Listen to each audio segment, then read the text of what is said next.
আবার মধ্যিখান থেকে দুটো ভাগ করলে হয়ে গেল দুটো ভাগ, এদিক থেকে এক ভাগ, এদিক থেকে এক ভাগ নিলে নিয়ে ওপর দিকে তুলবে। দেখো ছোট চুল, আগের ছোট চুল দেখা যাচ্ছে, নিচের যে ফার্স্ট স্টেপটা দেখা যাচ্ছে, দেখতে পেয়েছো? এর মাপ করে এইটাকে কাটবো। তাহলে তো অনেকটা কাট পড়বে। হ্যাঁ, স্টেপ তো ওরকমই তো। এইটা সমান, এইটা সমান করতে গেলে তাহলে এতটা কাটা পড়বে। বুঝতে পারছো কি? দেখেছো 90 ডিগ্রিতে তুললে স্টেপ বাই স্টেপ পরে এটা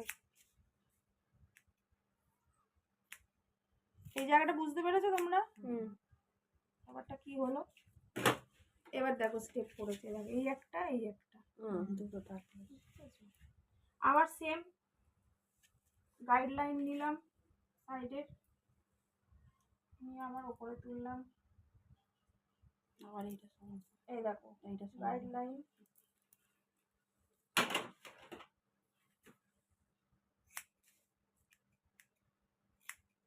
কাটতে বেশ ভালো লাগে।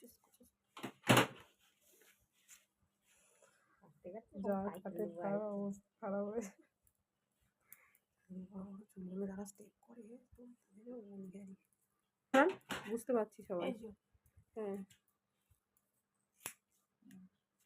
হয়ে গেল, দুটো স্টেপ হয়ে গেল।